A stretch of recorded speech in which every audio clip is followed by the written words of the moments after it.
नमस्कार प्रेक्षकांनो, स्टार प्रवाह वाहिनीवरती लवकरच स्टार प्रवाह पुरस्कार सोहळा आपल्याला पाहायला मिळणार आहे।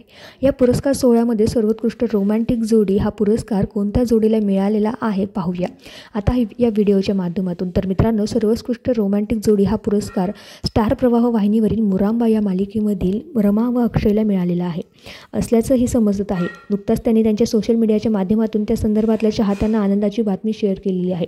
तसेच त्या दरम्यानचा फोटोसुद्धा समोर आलेला आहे। 14 मालिकेंच्या जोडींना मागे टाकून अक्षय व रमा यांनी हा पुरस्कार मिळवलेला आहे। अक्षय व रमा यांना सर्वोत्कृष्ट रोमॅन्टिक जोडी हा पुरस्कार मिळाल्याने सर्व चाहत्यांनी त्यांच्यावरती शुभेच्छांचा वर्षाव केला आहे। तर आपल्या चॅनलच्या परिवारातर्फे अक्षय आणि रमा यांना सर्वोत्कृष्ट रोमॅन्टिक जोडी हा पुरस्कार मिळाल्याबद्दल अभिनंदन तर आणि खूप खूप शुभेच्छा। तर तुम्हाला काय वाटतंय की सर्वोत्कृष्ट जोडी, फक्त जोडी हा पुरस्कार कुणाला मिळाला पाहिजे किंवा महामालिका हा पुरस्कार कुणाला मिळाला पाहिजे हे आम्हाला कमेंटमध्ये कळवायला विसरू नका। धन्यवाद।